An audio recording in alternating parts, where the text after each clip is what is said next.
الله أكبر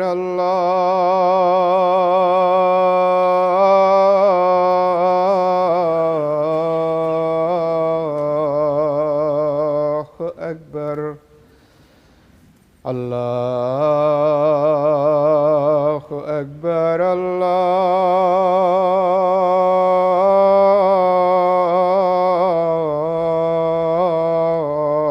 الله أكبر أشهد أن لا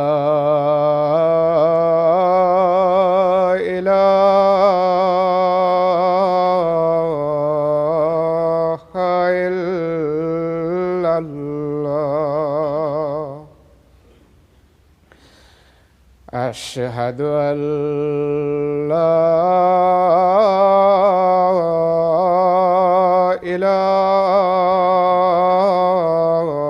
إله إلا الله أشهد أن محمدًا رسول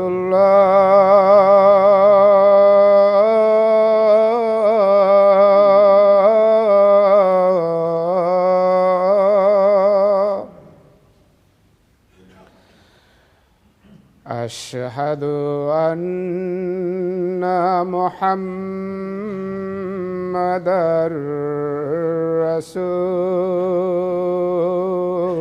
رسول الله حي على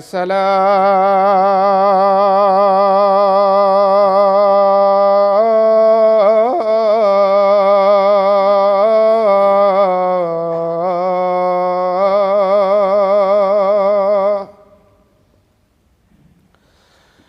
حي على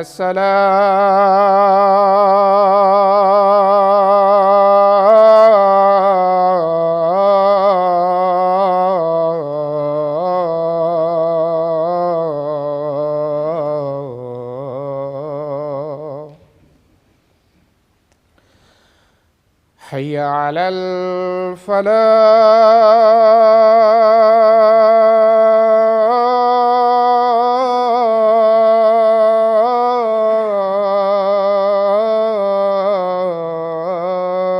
الفلاح حي على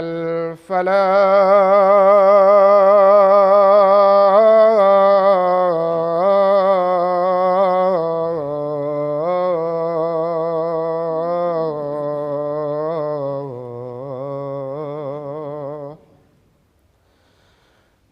الله أكبر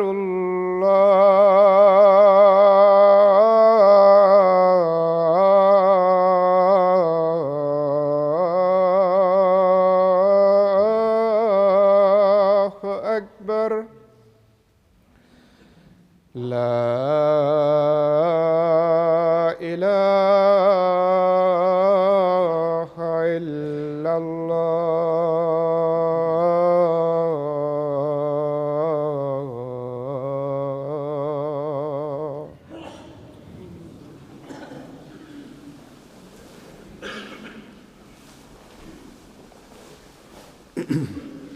السلام عليكم ورحمة الله.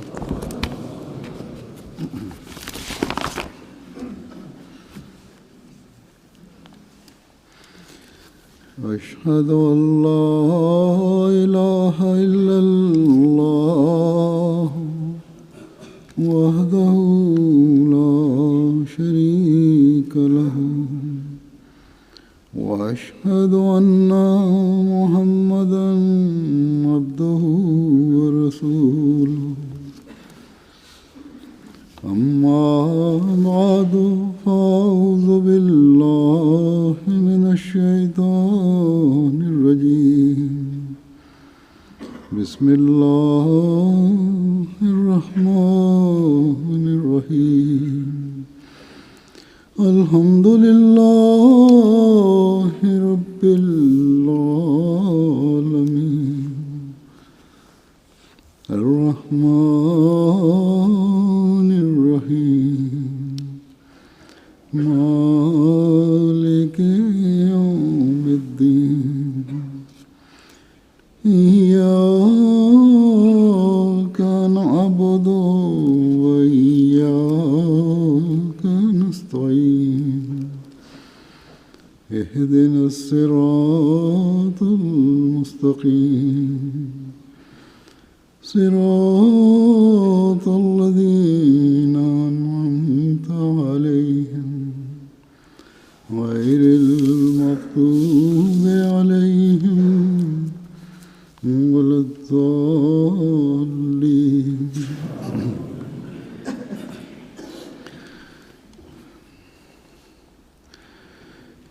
ایک سوال آج کل پہلے سے زیادہ شدت سے نوجوانوں کے ذہنوں میں خاص طور پر اور معاشرے میں عموماً ان لوگوں کی طرف سے کثرت سے پھیلایا جاتا ہے جو مذہب کے خلاف یا صحیح رہنمائی نہ ہونے کی وجہ سے وہ مذہب بلکہ خدا سے بھی دور ہٹ گئے ہیں. سوال یہ ہے کہ اگر اچھے اخلاق ہوں یا اگر دنیاوی تعلیم اچھے اخلاق کی طرف لے جاتی ہے تو پھر مذہب کے ماننے کی کیا ضرورت ہے؟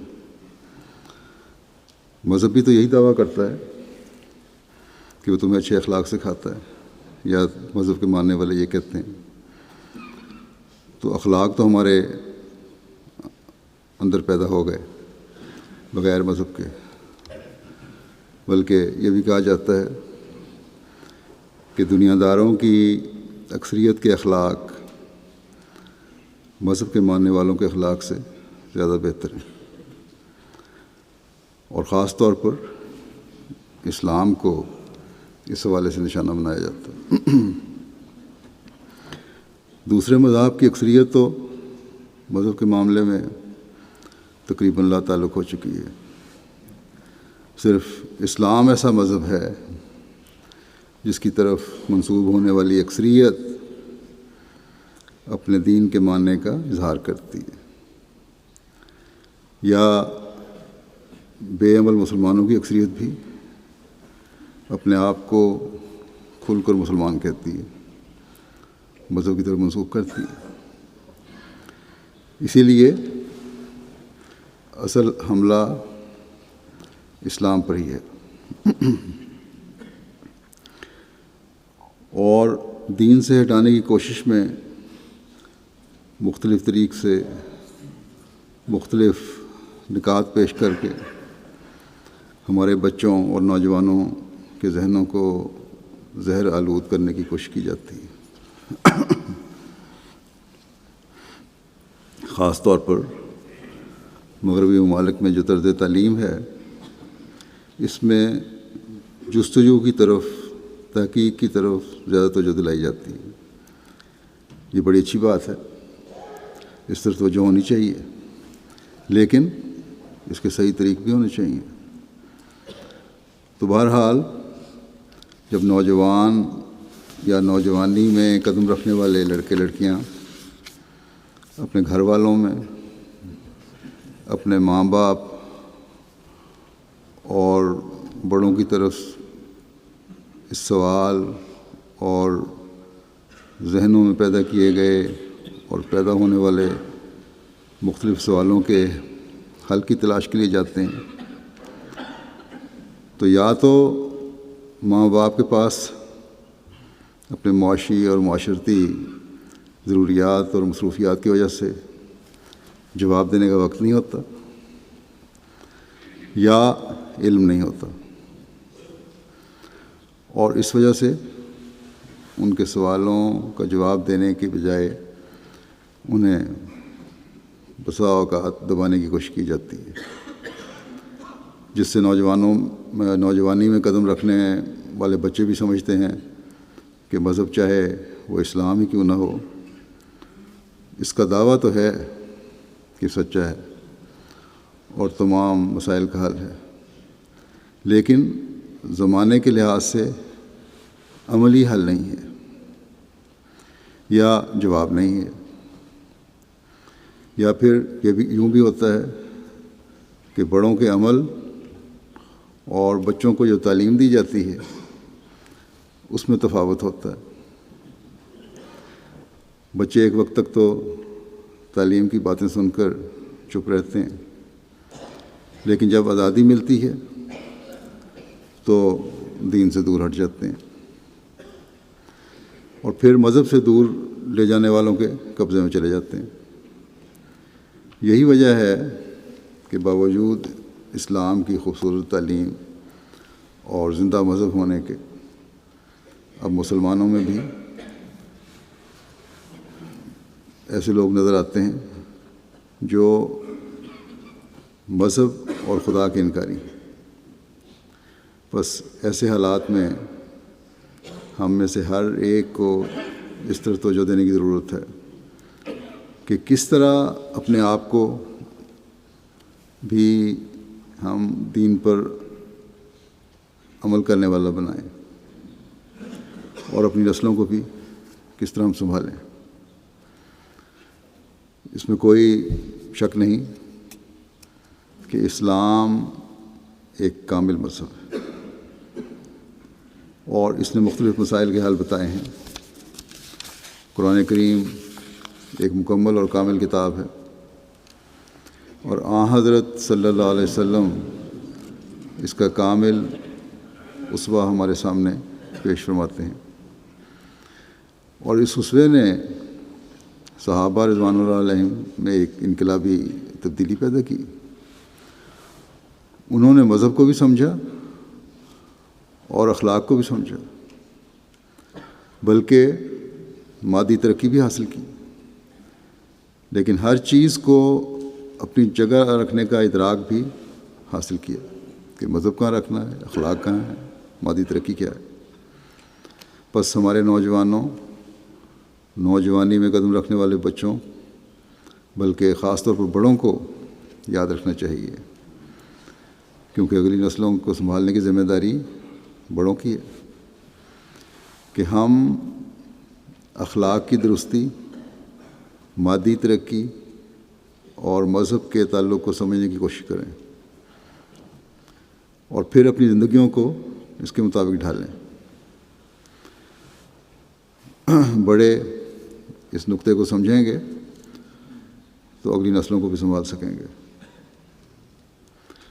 نوجوان اس نقطے کو سمجھیں گے تو دینی اور دنیاوی ترقی کی راہیں ان پر کھلیں گی اور ان کو پتہ لگے گا کہ اسلام کی تعلیم کتنی خوبصورت تعلیم ہے اور اس کے خلاف بولنے والے جھوٹے ہیں۔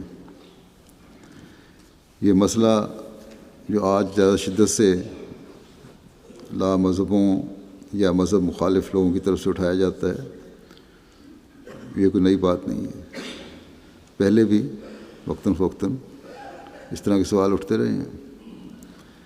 ہمیشہ سے مذہب پر اعتراض کرنے والے اس مسئلے کو اور اسی طرح کے دوسری باتوں کو اٹھاتے رہے ہیں جن سے مذہب پر اعتراض ثابت ہو، کیونکہ مذہب کو انہوں نے کبھی بھی صحیح رنگ میں سمجھنے کی کوشش نہیں کی، اور نام نہاد مذہبی علماء نے خود ساختہ غلط حل نکال کر یا صحیح رنگ میں مذہب میں اس مذہب کو نہ سمجھ کر تعلیم یافتہ طبقے کو مزید الجھن میں ڈال دیا۔ اس زمانے میں اللہ تعالیٰ نے ہم پر یہ احسان کیا ہے کہ ان مسائل کی الجھنوں کو دور کرنے کے لیے حضرت مسیح موعود علیہ السلام کو بھیجا۔ آپ علیہ السلام نے ان کو سمجھنے کا ادراک ہمیں پیدا فرمایا، اور یہ مسائل سمجھنے اور ان کے حل نکالنے ہم پر آسان ہوئے۔ حضرت مسلم موعود رضی اللہ عنہ نے ایک دفعہ اس کی روشنی میں ایک خطبہ دیا، اور اس میں بیان فرماتے ہوئے کہ اخلاق کی درستی، مادی ترقی اور مذہب کا کیا تعلق ہے، اور اسلام اس کو کس طرح دیکھتا ہے، اور حضرت صلی اللہ علیہ وسلم نے کس طرح اپنے عمل سے اور اپنی عملی نمونے سے ہمیں سمجھایا کہ اس کی حقیقت کیا ہے۔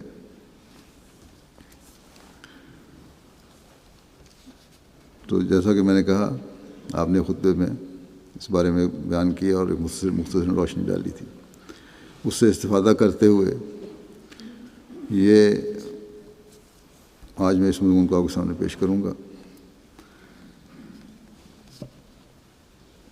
ہم دنیا کو یہ کہتے ہیں، اور یقیناً سچ ہے، کہ اسلام ایک ایسا مذہب ہے جو اللہ تعالیٰ نے عین انسانی فطرت کو مد نظر رکھتے ہوئے تجویز فرمایا، یہ نازل فرمایا۔ اس بات کو سامنے رکھتے ہوئے کہ اسلام دین فطرت ہے، حضرت مسلم موعود رضی اللہ عنہ فرماتے ہیں کہ مذہب اور اخلاق اور انسان کی وہ ضروریات جو اس کے جسم کے ساتھ تعلق رکھتی ہیں ایسی مشترک ہیں کہ ان میں فرق کرنا مشکل۔ بعض یعنی جو شخص مذہب پر یقین رکھتا ہے وہ اخلاق کو مذہب سے جدا نہیں کر سکتا، نہ وہ یہ کہہ سکتا ہے کہ مذہب نے مجھے دنیا سے بے پرواہ اور غنی کر دیا، اس لیے میری ضروریات نہیں ہیں۔ اگر یہ سوچ ہو کہ مجھے اب کسی چیز کی ضرورت نہیں ہے، تو انسانی ترقی یعنی مادی ترقی کا پہیہ رک جاتا ہے۔ گویا کہ یہ آپس میں ملی ہوئی ہیں ساری چیزیں، مذہب بھی، اخلاق بھی اور مادی ترقی بھی، لیکن اس کے باوجود ان میں فرق بھی ہے۔ مذہب پر یقین نہ رکھنے والے تو یہ کہہ کر آزاد ہونے کی کوشش کرتے ہیں کہ اچھے اخلاق اور مادی ترقی انسان کی ضرورت ہے، لیکن ایک حقیقی مسلمان کہے گا کہ مذہب کی بھی ضرورت ہے، کہ وہ خدا تک پہنچانے کا راستہ دکھاتا ہے۔ بس یہ سوچ کا فرق ہے کہ ہم نے ان چیزوں کو کس طرح دیکھنا ہے اور ان کا آپس کا تعلق کس طرح جوڑنا ہے۔ باقی مذاہب تو مردہ ہو رہے ہیں،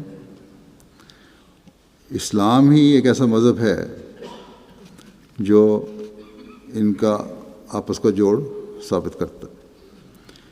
لیکن مسلمانوں کی اکثریت نے مذہب کی حقیقت کو نہ سمجھتے ہوئے غلط رنگ میں اخلاقیات سے تعلق رکھنے والی چیزوں اور مادیات سے تعلق رکھنے والی چیزوں کو مذہب سے اس طرح جوڑا ہے کہ غلف کی حد تک جا کر بجائے مذہب کو خوبصورت بنا کر پیش کرنے اور اس کی طرف کھینچنے کے، مذاہب سے دور کرنے والے بن رہے ہیں۔ نماز روزے سے اتر کر اخلاق اور دنیاوی ضروریات، خواہ کسی انجمن کا قیام ہو یا جلسے کا انعقاد، یہ عموم العلماء یہ کہتے ہیں کہ ہمارے نزدیک یہ اسلام کا حصہ ہیں، اور اس میں شامل نہ ہونے والا کافر اور مرتد ہے۔ اب ہم یہی اسلامی دنیا میں دیکھتے ہیں۔ یہ اب جب اس کے پھیلاؤ ہوتا ہے پھر اس کا، تو ہر ایک چیز کو اپنے گھیرے میں لے لیتا ہے۔ پھر کافر اور مرتد سے بڑھ کر جنگیں شروع ہو جاتی ہیں، ہر فرقے کے فتوے ہیں، اور پھر یہی وجہ ہے کہ مختلف شدت پسند گروہ اپنے اسلام کو نافذ کرنے کے لیے اپنا ضابطۂ اخلاق یا نام نہاد قانون بنا کر قتل و غارت گری کر رہے ہیں۔ شام ہے، شام میں، عراق میں، افغانستان میں، پاکستان میں مذہب کے نام پر اپنے خود ساختہ قوانین ہی خون کر رہے ہیں۔ شام کی یا عراق اور شام میں جو نام نہاد اسلامی حکومت قائم ہوئی ہے، وہاں سے ایک فرینچ جرنلسٹ رہا ہو کر آیا، پہلے میں نے بتایا تھا کہ اس نے وہاں بعض ایسی باتیں دیکھیں، ان کے عمل دیکھے، ان کے قوانین دیکھے، جو جتنا اس کو اسلام کا علم تھا یا قرآن کریم اس نے پڑھا تھا یا حدیث کا علم تھا، اس کے مطابق اس نے وہاں بعض لوگوں سے پوچھا کہ یہ تو قرآن اور حدیث کے مطابق نہیں جو تم کر رہے ہو بعض حرکتیں۔ تو اس نام نہاد اسلامی حکومت کے کارندوں کا یا ان اہلکاروں کا جن سے اس کا واسطہ تھا یا ان افسران کا یہ جواب تھا کہ ہمیں نہیں پتہ کہ قرآن اور حدیث میں کیا ہے، یہ ہمارا یہ قانون ہے اور ہم اس کے مطابق کر رہے ہیں۔ تو اس طرح بگاڑ پیدا کر دیا اسلام کی تعلیم میں۔ یمن میں جو کچھ ہو رہا ہے وہ اسی وجہ سے ہے کہ اپنی پسند کے فتووں کو مذہب کا نام دے کر معصوموں پر ہوائی حملے کیے جا رہے ہیں۔ ٹھیک ہے، ایک فریق بھی غلط ہے، دوسرا فریق بھی غلط ہے، لیکن اس کا حل یہ نہیں کہ بلا وجہ معصوموں کو بھی مارا جائے، بلکہ اگر ہم دیکھیں تو ہمیں نظر آتا ہے کہ صرف اب تو ہر جو عالم ہے، یہ بھی دیکھنے میں آتا ہے اسلامی تاریخ میں، اور آج تک یہی ہو رہا ہے کہ فلاں مولانا کا یہ مذہب ہے اور فلاں عالم کا یہ مذہب ہے، یعنی ہر عالم اور مولانا نے بھی اپنا مذہب بنا لیا۔ اس طرح اسلام میں، یعنی حقیقی اسلام میں، ان لوگوں کے اسلام میں جس پر یہ عمل کر رہے ہیں، کوئی حقیقت باقی نہیں رہی، اور اسی وجہ سے ان علماء اور فتویٰ دینے والوں کے پیچھے چل کر اکثریت مسلمانوں کی بھی اسلام سے دور جا پڑی ہے۔ روحانیت اور مذہب کے نام پر پتہ نہیں کیا کچھ ہو رہا ہے۔ اس کے مقابل پر مذہب سے دور اور مغربی ترقی یافتہ لوگ جو ہیں وہ یہ کوشش کرتے ہیں کہ روحانیات اور اخلاقیات کو مادی دنیا کا حصہ بنا دیں۔ اگر الہام پر غور کر بھی لیں بالفرض، تو یہ کہتے ہیں کہ یہ انسانی افعال کا جزو ہے۔ وہ اخلاق پر غور کریں گے تو اس نقطۂ نگاہ سے کہ اس سے انسان کو دنیاوی فائدہ ہوتا ہے، اخلاق بھی دنیاوی فائدے کے لیے ہیں۔ اور اگر مذہب پر غور کریں گے تو یہی کہیں گے کہ ادنا قسم کے لوگ، غیر تعلیم یافتہ یا کم تعلیم یافتہ، یہ لوگ جو ہیں مذہب کے نام سے جرائم سے بچ جاتے ہیں کچھ حد تک۔ یعنی مذہب کے نام پر ان کا اگر کوئی فائدہ ان لوگوں کو پہنچ سکتا ہے تو وہ صرف اتنا ہے کہ کچھ حد تک اخلاقی بہتری اس میں ہو جاتی ہے کہ مذہب کا خوف ہے ان کو، اگر صحیح مذہب اپنایا جائے۔ لیکن جن میں پہلے ہی اخلاق ہیں، ان کا یہ کہنا ہے کہ جن میں پہلے ہی اخلاق ہیں ان کو کیا ضرورت ہے مذہب کی۔ لیکن غور کرنے سے معلوم ہوگا کہ مادیات، اخلاق اور مذہب اس قدر قریب ہیں کہ عام آدمی کو معلوم نہیں ہوتا کہ کہاں سے ایک حد شروع ہوتی ہے اور کہاں ختم ہوتی ہے۔ اس کو سمجھنے کے لیے ہم حضرت صلی اللہ علیہ وسلم کی حیات طیبہ پر غور کرتے ہیں، اس کو دیکھتے ہیں۔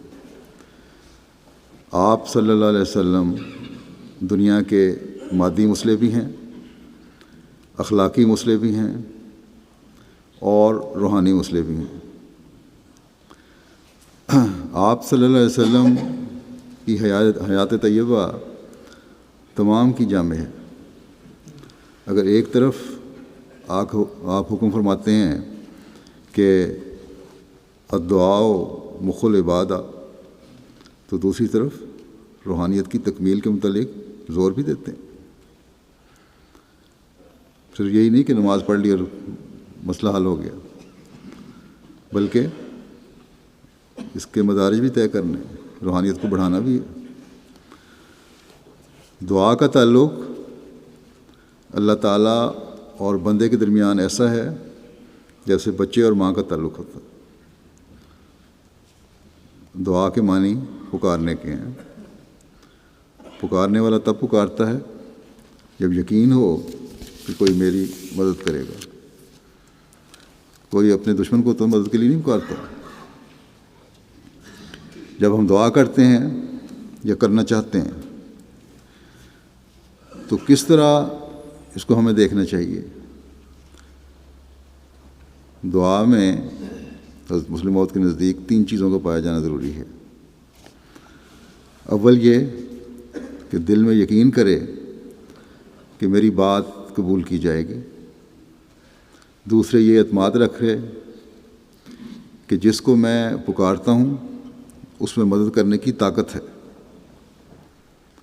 تیسرے ایک فطری لگاؤ ہے جو انسان کو باقی ہر قسم کے لگاؤ سے پھیر کر اسی کی طرف لے جاتا ہے، یعنی اللہ تعالیٰ کی طرف سے یا جس سے محبت ہو اس کی طرف۔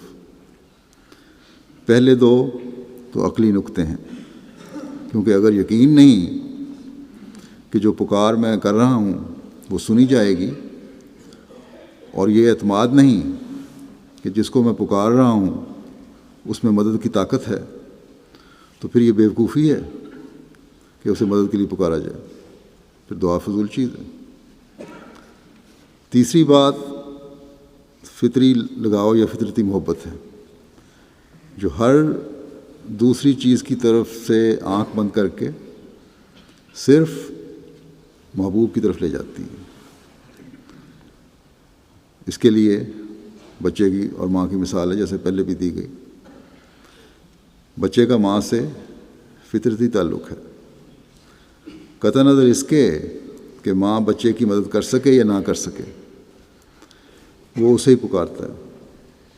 یہاں تک کہ ایک سمندر میں ڈوبنے والا بچہ جسے علم ہو کہ میری ماں کو تیرنا نہیں آتا، پھر بھی اگر ماں اس سے قریب ہوگی تو ماں کو ہی مدد کے لیے پکارے گا، کسی دوسرے کو آواز نہیں دیتا۔ یہ ایک جذباتی تعلق ہے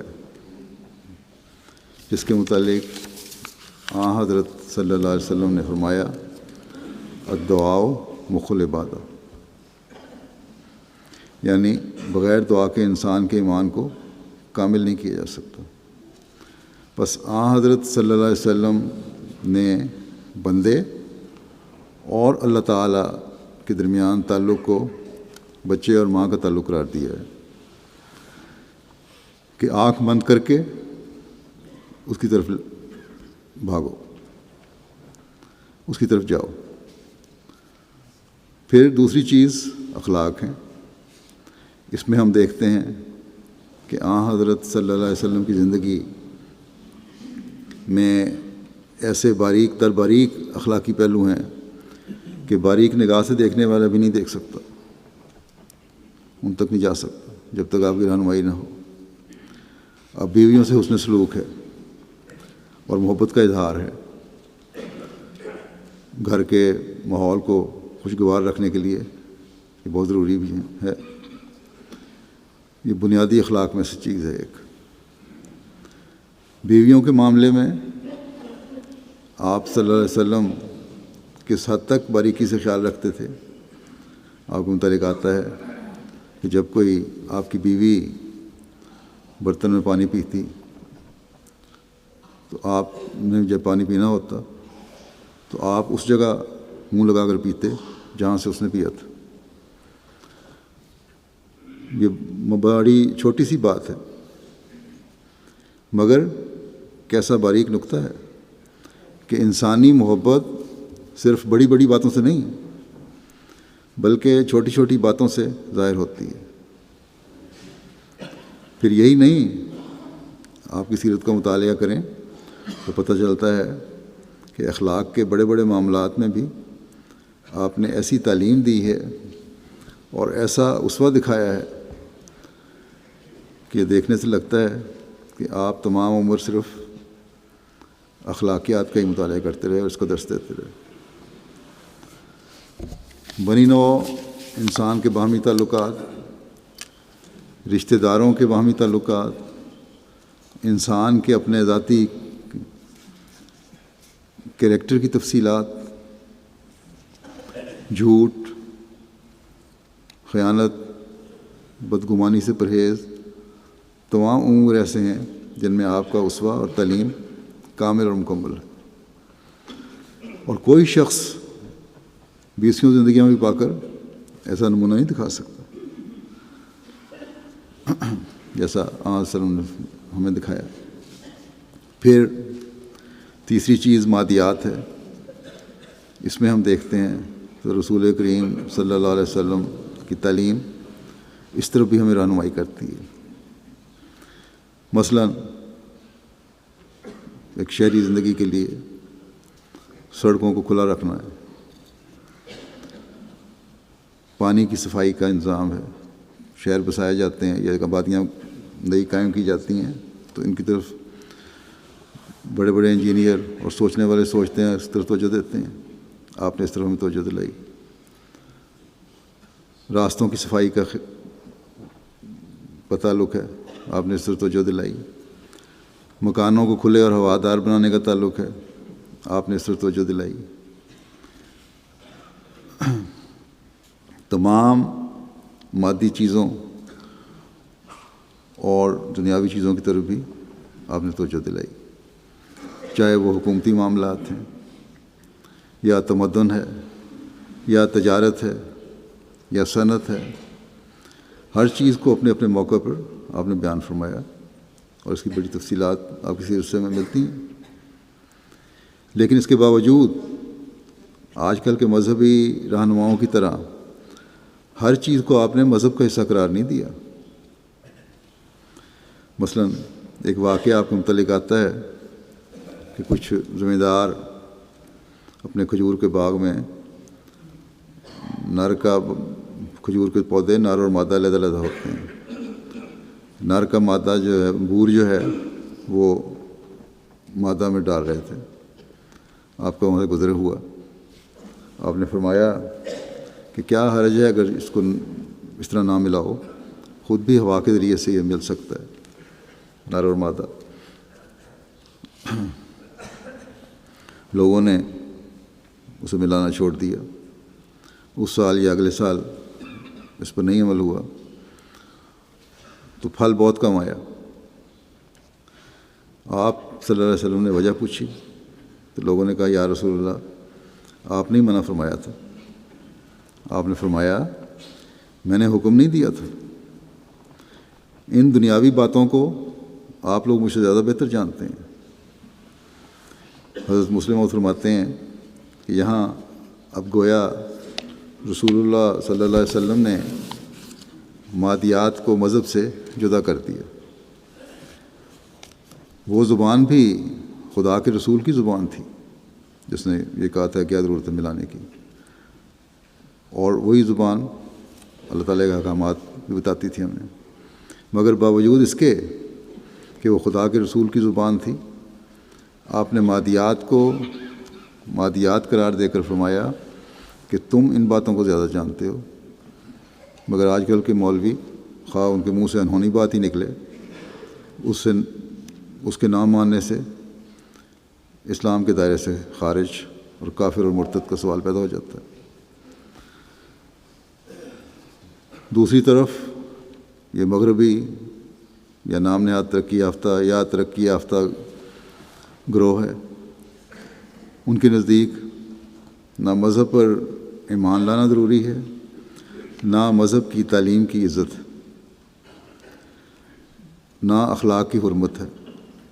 وہ ہر شے کو مادی قرار دیتے ہیں، یہاں تک کہ حضرت مسلم موعود لکھتے ہیں کہ ان کے فلاسفروں نے اس زمانے میں بھی کہا کہ سوال یہ نہیں کہ خدا نے دنیا کو کس طرح پیدا کیا، بلکہ یہ ہے کہ انسان نے خدا کو کس طرح پیدا کیا، نعوذ باللہ۔ ان کے نزدیک خدا کا سوال انسانی ارتقاء کا نتیجہ ہے۔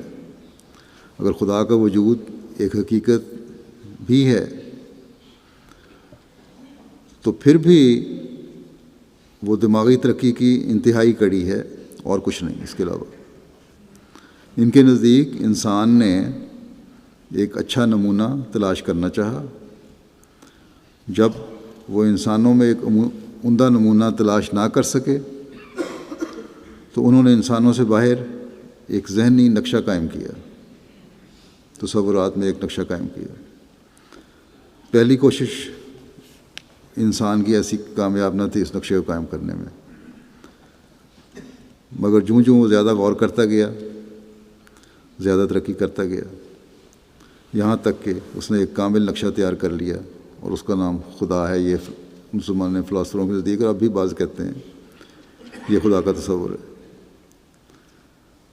حضرت مسلم موعود فرماتے ہیں کہ اس طرح ان لوگوں نے خدا کو بھی مادیات کا حصہ قرار دے دیا۔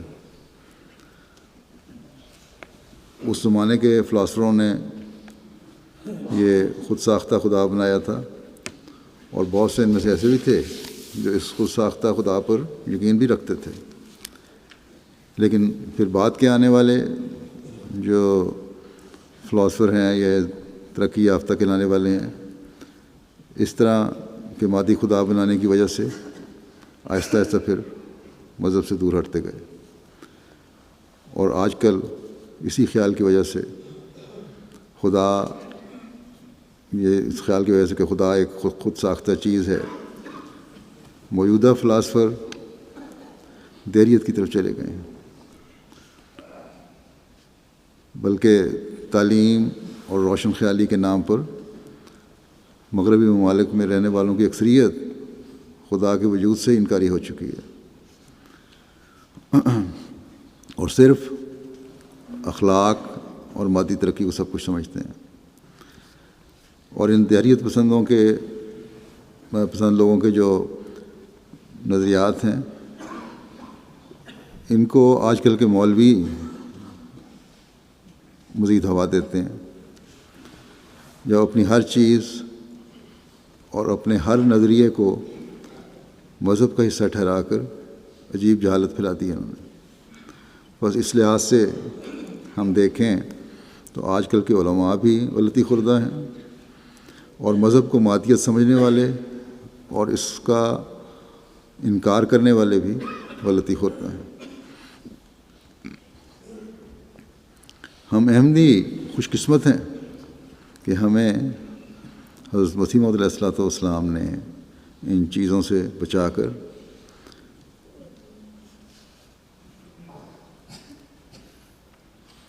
ایسی رہنمائی فرمائی ہے کہ اصل حقیقت جاننے کے لیے فرمایا کہ تم حضرت صلی اللہ علیہ وسلم کی طرف دیکھو۔ حضرت صلی اللہ علیہ وسلم نے یہ حقیقت بیان فرمائی کہ ہر معاملے میں اعتدال اور اس کا حق ادا کرنا ہے، یہ حقیقی دین ہے۔ آپ نے فرمایا کہ بے شک عبادت ضروری ہے، عبادت انتہائی ضروری ہے، مقصد ہے پیدائش کا، لیکن وَلِ نَفْسِكَ عَلَيْكَ حَقًّا وَلِزَوْجِكَ عَلَيْكَ حَقًّا وَلِجَارِكَ عَلَيْكَ حَقًّا، کہ تیرے نفس کا بھی تجھ پر حق ہے، تیری بیوی کا بھی تجھ پر حق ہے، اور تیرے ہمسائے کا بھی تجھ پر حق ہے۔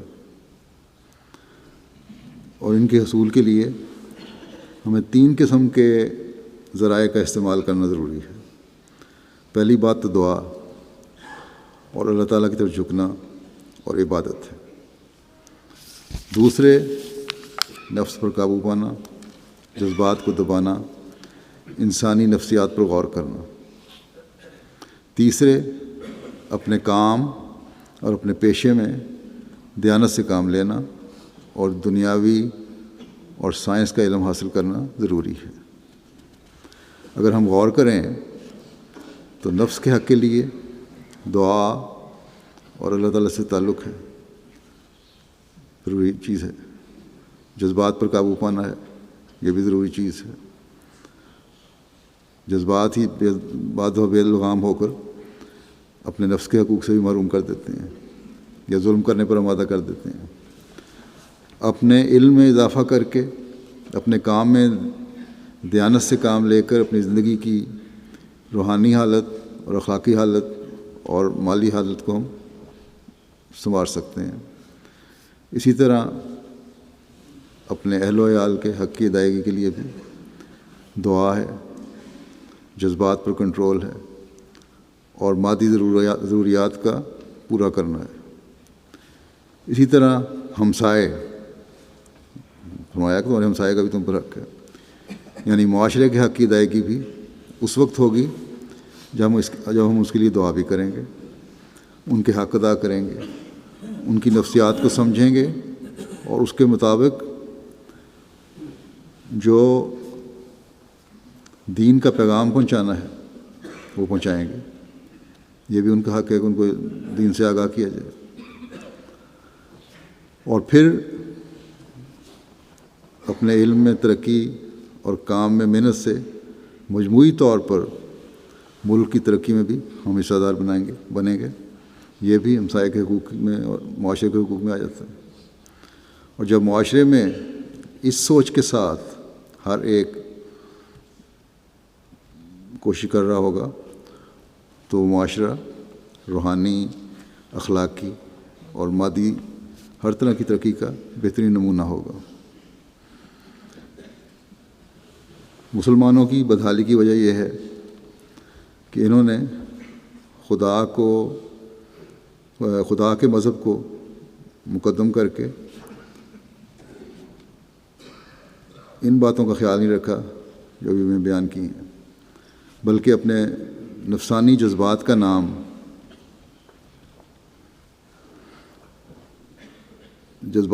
مذہب رکھ لیا. جو اللہ تعالیٰ نے مذہب اتارا تھا اس کو نہیں مقدم کیا، بلکہ اگر وہ مقدم رکھتے تو باقی باتوں کا بھی خیال رکھتے. اپنے نفسانی جذبات کا نام مذہب رکھ کر اس پر عمل کر رہے ہیں، اور اس کا نتیجہ یہ ہے کہ دوسروں کو اسلام کی خوبیاں کیا بتانی تھیں، خود ساختہ نفسانی مذہب کی پیروی کر کے مسلمان کی گردن زدنی کر رہا ہے. نہ ان کو دین ملا نہ دنیا ملی، سوائے اس کے کہ دنیا داروں کے سامنے اپنے ہر مسئلے کے لیے ہاتھ پھیلا رہے ہیں. یہی آج کل ہمیں مسلمان دنیا میں نظر آتا ہے. مغربی قوموں نے چاہے دین کو دنیا کے تابع کر دیا، ان کے خیال میں دین کوئی چیز نہیں ہے، دنیا ہی ہر چیز ہے، مگر دنیا حاصل تو کر لی انہوں نے. بے شک یہ لوگ بھی بھٹکے ہوئے ہیں، لیکن جو مقصد یہ سمجھتے تھے اسے تو حاصل کر لیا، چاہے غلط طریقے ہے. لیکن مسلمانوں کو تو نہ دین ملا نہ دنیا ملی. بہرحال ان دونوں طرح کے لوگوں کی اصلاح کے لیے اس زمانے میں اللہ تعالیٰ نے حضرت مسیح علیہ السلام کو بھیجا ہے، اور اللہ تعالیٰ ایسے حالات میں ہی اپنے ماموروں کو بھیجتا ہے جو صحیح رہنمائی کر کے مذہب کو مذہب کی جگہ اور اخلاق کو اخلاق کی جگہ اور دنیا کو دنیا کی جگہ رکھتے ہیں. بظاہر وہ روحانی پیغام لے کر آتے ہیں، مگر ان تینوں چیزوں کا گہرا تعلق ہے، اور روحانیت میں کمال سے اخلاق کا درست ہونا لازمی ہے. اور اخلاق کی نگہداشت سے مادیت کی درستی بھی لازمی ہے، مگر یہ نہیں ہو سکتا یا یہ ضروری نہیں ہے کہ جس کی دنیا درست ہو، جس کو دنیا میں سب کچھ مل جائے، وہاں ترقی کر رہا ہو، اس کے اخلاق بھی درست ہوں، اور جس کے اخلاق درست ہوں اس کا مذہب بھی درست ہو۔ اس کی وجہ یہ ہے کہ اللہ تعالیٰ کا منشا انسان کو اپنی طرف لانے کا ہے، یہی اس کا مقصد پیدائش ہے۔ پس اس نے اخلاق کی درستی اور مادی ترقی کو مذہب کے تابع کر دیا، تاکہ جو اس کی طرف توجہ کرے اسے باقی سب کچھ آپ ہی آپ مل جائے۔ اللہ تعالیٰ فرماتا ہے کہ کامل مومن کو سب ترقیات حاصل ہوتی ہیں، لیکن جو صرف دنیا دار ہوں ان کے متعلق اللہ تعالیٰ فرماتا ہے کہ دلہ سائے ہوں فی الحیات دنیا، ان کی سب کوششیں دنیا میں ہی غائب ہو جاتی ہیں۔ حضرت مسلم موعود اس کی مثال دیتے ہوئے فرماتے ہیں کہ گویا روحانیت کے قبول کرنے والے کے لیے، یعنی اوپر سے نیچے آنے والے کے لیے سیڑھی موجود ہے، مگر نیچے سے اوپر جانے والے کے لیے سیڑھی موجود نہیں ہے۔ بس معلوم ہوا کہ دنیا میں ان تینوں امور کے حصول کے لیے الگ الگ ذرائع ہیں، لیکن ایک ذریعہ مشترک بھی ہے، اور وہ خدا تعالیٰ سے کامل تعلق پیدا کرنا ہے۔ اخلاق کے لیے کوشش کرنے سے اخلاق مل جائیں گے، مادیات کے لیے کوشش کرنے سے مادیات حاصل ہو جائیں گی، دنیاوی ترقی حاصل ہو جائے گی، مگر ہر ایک کوشش کا نتیجہ اس دائرے کے اندر محدود رہے گا، اس سے باہر نہیں نکلے گا۔ مگر روحانیت کی درستی کرنے والوں کو ساری چیزیں مل جائیں گی۔ صحابہ رضوان اللہ علیہم بیعت کرتے وقت اس بات کی بیعت نہیں کرتے تھے کہ گلیاں چوڑی رکھیں گے یا صفائی کریں گے یا دوسری مادی چیزوں کا خیال رکھیں گے، بلکہ لا الہ الا اللہ محمد رسول اللہ پڑھتے تھے۔ اس سے اخلاق بھی درست ہوتے تھے، اور اخلاق کی درستی سے یقیناً دنیا درست ہوتی تھی۔ مسلمان کے اس زمانے میں سچ کے معیار ایک نمونہ تھے۔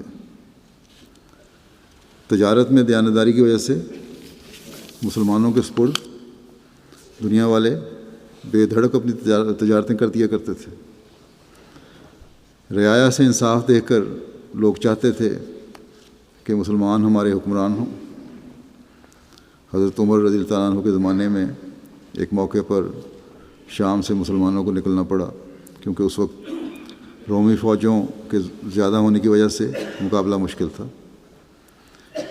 لیکن اس وقت شامی لوگ جو رعایا تھی وہ روتے تھے اور اصرار کرتے تھے کہ آپ لوگ یہاں سے نہ جائیں، ہم آپ کی مدد کرتے ہیں، ہم آپ کے ساتھ دفاع کریں گے۔ حالانکہ شامی لوگ بھی عیسائی تھے اور رومی بھی عیسائی تھے، مگر یہ اعلیٰ اخلاق اور حکومت کا حسن انتظام تھا جس نے شامی عیسائیوں کو عیسائی حکومت کے مقابلے پر مسلمانوں کی مدد پر آمادہ کر دیا۔ پس گو بادشاہت دنیاوی چیز ہے، لیکن مسلمانوں کی بادشاہت دنیاوی نہیں تھی۔ یہ بادشاہت انہیں مذہب کے طفیل ملی تھی، اس لیے مذہب کے پیچھے چلتی تھی، اور اسی وجہ سے اس میں ایسی خوبیاں تھیں کہ مذہبی اختلاف کے باوجود رعایا چاہتی تھی کہ مسلمانوں کی بادشاہت قائم رہے، ان کی حکومت قائم رہے۔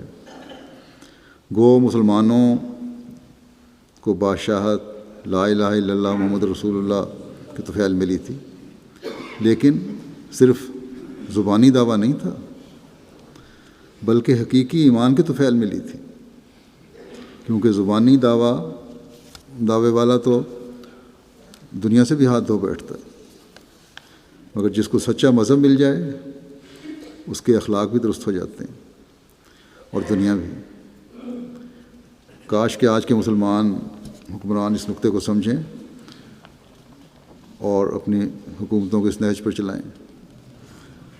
حضرت مسلم موعود فرماتے ہیں کہ حضرت مسیح موعود علیہ السلام ایک تاجر کی مثال بیان فرمایا کرتے تھے اللہ تعالیٰ سے تعلق کے ضمن میں، کہ اس نے ایک بڑی رقم اپنے شہر کے قاضی کو امانت کے طور پر رکھوائی اور سفر پر جا رہا تھا کہ سفر سے واپسی پر لے لوں گا۔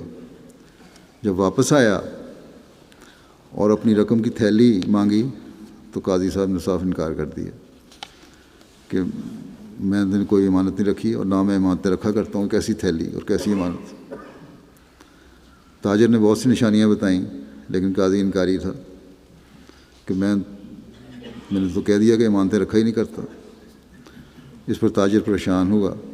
آخر اسے کسی نے بتایا کہ بادشاہ فلاں دن اپنا دربار لگاتا ہے اور ہر شخص کی پہنچ اس تک ہوتی ہے، تم بھی جا کر اپنا معاملہ پیش کرو۔ اس نے ایسا ہی کیا، مگر کیونکہ اس کے پاس ثبوت کوئی نہیں تھا اس لیے بادشاہ نے کہا کہ بغیر ثبوت کے تو قاضی کو پکڑا نہیں جا سکتا۔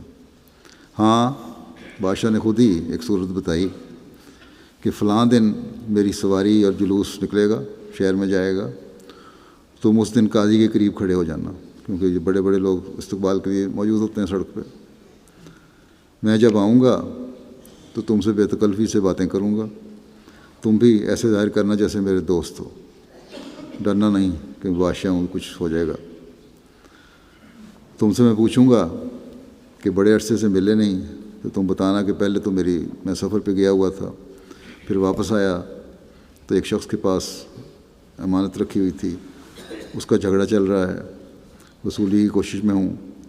بادشاہ نے کہا کہ اس پر میں تمہیں کہوں گا وہیں قاضی کے سامنے کہ اس جھگڑے کے حل کے لیے میرے پاس تم آ جاتے، پھر تم کہنا کہ اچھا اگر حل نہ نکلا تو میں آپ کے پاس آؤں گا۔ چنانچہ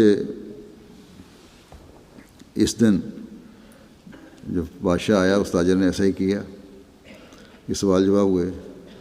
قاضی بھی جو بادشاہ کے استقبال کے میں موجود تھا کھڑا یہ باتیں سن رہا تھا۔ جب بادشاہ کی سواری آگے چلی گئی تو قاضی صاحب تاجر کے پاس آئے اور کہنے لگے کہ تم ایک دن میرے پاس آئے تھے اور کسی امانت کا ذکر کیا تھا، میرا حافظہ کمزور ہے، کچھ نشانیاں بتاؤ۔ تو تاجر نے وہی نشانیاں جو پہلے بتائی تھیں دوبارہ بتا دیں۔ تو اب چونکہ بادشاہ کا رویہ اور سلوک دیکھ چکا تھا قاضی، تو فوراً بولا یہ نشانیاں پہلے کیوں نہیں بتائیں، امانت میرے پاس محفوظ ہے، ابھی لا کے دیتا ہوں۔ تو جب ایک دنیاوی بادشاہ جس کو محدود طاقت ہے اس کی دوستی انسان کو یہ مقام دے سکتی ہے کہ بڑے بڑے لوگ اس سے ڈرتے ہیں، تو یہ کس طرح ممکن ہے کہ خدا تعالیٰ کی دوستی کسی کو حاصل ہو اور دنیا اس کے قدموں پر نہ آ جائے، نہ گر جائے۔ بس سچا مذہب حاصل کر کے انسان تمام دنیا کو حاصل کر سکتا ہے۔ رسول کریم صلی اللہ علیہ وسلم کے ذریعے یہ باتیں جو صحابہ کو ملیں انہوں نے دنیاوی طور پر حاصل نہیں کی تھیں، بلکہ دنیا انہیں ملی وہ مذہب کے تابع ہو کر ملی، مگر اس کے لیے ایمان کی ضرورت ہے جو خدا تعالیٰ کی رضا کو جذب کرے، ایسا ایمان ہونا چاہیے۔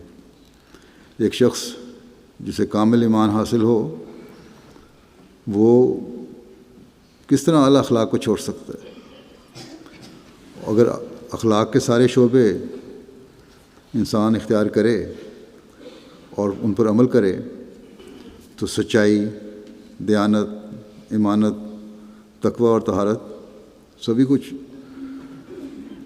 اسے حاصل ہو جائے گا، اور اس کا لازمی نتیجہ یہ نکلے گا کہ علم، ہنر، ہوشیاری، لیاقت اور محنت اس کو حاصل ہوگی، اس پر عمل کرنے والا ہوگا، اور نتیجتاً پھر دنیا بھی حاصل ہوگی۔ بس مومن کو سب سے زیادہ توجہ روحانی تعلق کی طرف کرنی چاہیے، ان لوگوں کی طرح نہیں جو سمجھتے ہیں کہ منہ سے اقرار کافی ہے۔ خدا تعالیٰ کی محبت زبان سے نہیں ہو سکتی بلکہ دل سے ہی ہو سکتی ہے، اور جب ایسا ہوتا ہے تو پھر انسان ہر شے پر قبضہ کر لیتا ہے۔ جب تک کوئی انسان کمال حاصل نہ کرے انعام نہیں مل سکتا۔ مذہب میں داخل ہونے سے بھی کمال ہی فائدہ دیتا ہے، اس کی کوشش کرنی چاہیے۔ حضرت مسیح موعود علیہ السلام فرمایا کرتے تھے کہ آج کل ہم سے فائدہ وہی اٹھاتے ہیں جو گہرا تعلق رکھتے ہیں، یا تو پوری مخالفت کرنے والے مثلا مولوی ثناء اللہ صاحب وغیرہ، انہیں کو فائدہ ہو رہا ہے، دوسرے چھوٹے چھوٹے مولویوں کو کوئی پوچھتا بھی نہیں، یا کامل اخلاص رکھنے والے۔ ادنا تعلق فائدہ نہیں دیتا۔ اگر انسان خدا تعالیٰ کی طرف چل پڑے تو اس کے ساتھ ہی جیسا پہلوں کے ساتھ معاملہ ہوا اس کے ساتھ بھی ہوگا، اس زمانے میں بھی ہو سکتا ہے۔ اگر انسان حقیقت میں اس کی کوشش کرے تو تبھی یہ ہوگا۔ خدا تعالیٰ کی کسی دشمنی نہیں ہے، ضرورت اس بات کی ہے کہ ہم کامل طور پر اپنے آپ کو خدا تعالیٰ کے آگے ڈال دیں، اس کے آستانے پر اپنے آپ کو گرا دیں، تو آپ ہی آپ سب کچھ حاصل ہو جائے گا۔ اور جو ترقی ہمارے لیے ضروری ہے آپ ہی آپ ہمیں مل بھی جائے گی۔ آگ کے پاس بیٹھنے سے ایک عام مثال ہے، انسان کے سب اعضاء جو ہیں گرم ہو جاتے ہیں۔ تو یہ کس طرح ممکن ہے کہ سب کچھ چھوڑ کر خدا تعالیٰ کے پاس انسان آئے اور خدا تعالیٰ کے فضل سے وہ حصہ نہ لے؟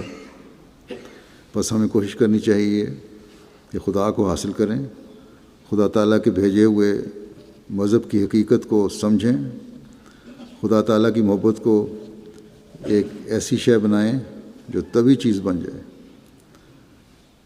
اور یہی چیز جو ہمارے اخلاق کے بھی اعلیٰ معیار قائم کرنے والی ہوگی، اور دنیاوی ترقیات بھی ہم حاصل کرتے چلے جائیں گے۔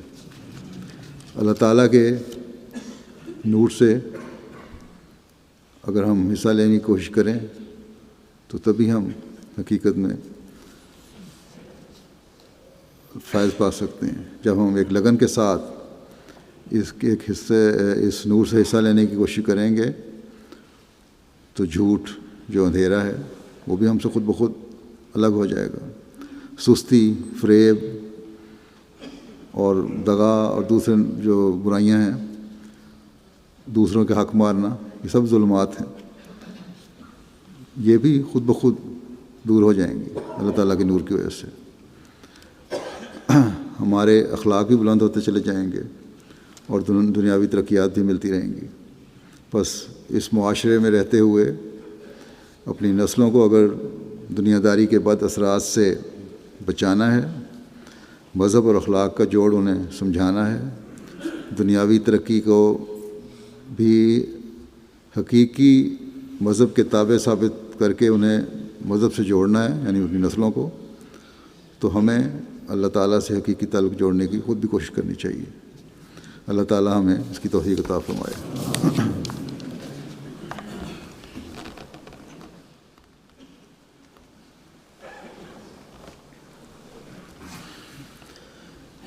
الحمد لله نحمده ونستعينه ونستغفره ونؤمن به ونتوكل عليه ونعوذ بالله من شرور أنفسنا ومن سيئات أعمالنا